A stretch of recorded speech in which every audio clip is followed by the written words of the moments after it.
ہم لوگ اللہ کی بارگاہ میں شکوہ کرتے ہیں، مالک یہ ہو گیا، تو نے یہ کیوں نہیں دیا، یہ کیوں نہیں دیا، یہ کوئی نہیں دیا۔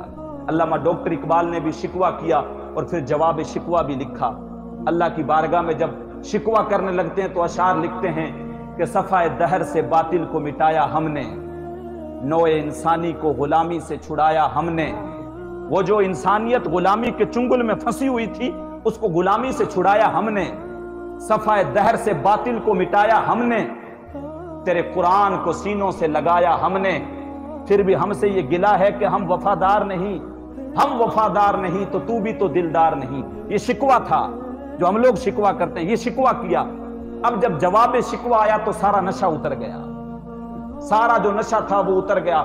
بس لفظ وہی ہیں، صرف ایک صیغہ بدلتا ہے، کوشچن مارک آتا ہے، سوالیہ نشان، اللہ کی طرف سے جواب آتا ہے۔ علامہ اقبال لکھتے ہیں میرے کعبے کو جبینوں سے بسایا کس نے، جبین بولتے ہیں عربی میں پیشانی کو، میرے کعبے کو جبینوں سے بسایا کس نے، نوع انسانی کو غلامی سے چھڑایا کس نے، صفحہ دہر سے باطل کو مٹایا کس نے، میرے قرآن کو سینوں سے لگایا کس نے۔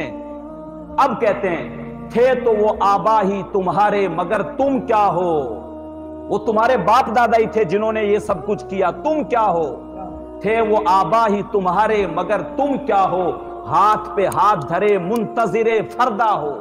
ایک دوسرا ہاتھ پہ ہاتھ رکھ کے ایک دوسرے کی بربادی کا تماشا دیکھ رہے ہو، ایک دوسرے سے جل رہے ہو، ایک دوسرے کے جو ہے لٹنے کا تماشا بنا رہے ہو، ایک دوسرے سے غیبتیں اپنے سینوں میں بھر کے اپنے ہی اندر جل رہے ہو۔ تو جو ہے ہاتھ پہ ہاتھ دھرے منتظر فردا ہو، ہر کوئی مست مئے ذوق تن آسانی ہے۔ تم مسلمان ہو یہ انداز مسلمانی ہے، حیدری فقر ہے نئے دولت عثمانی ہے، تم کو اسلاف سے کیا نسبت روحانی ہے۔ وہ زمانے میں معزز تھے مسلمان ہو کر، وہ زمانے میں معزز تھے مسلمان ہو کر، تم خوار ہوئے تارک قرآن ہو کر۔ تم نے قرآن کو چھوڑ دیا تو تم رسوا ہو گئے، تم خوار ہوئے تارک قرآن ہو کر۔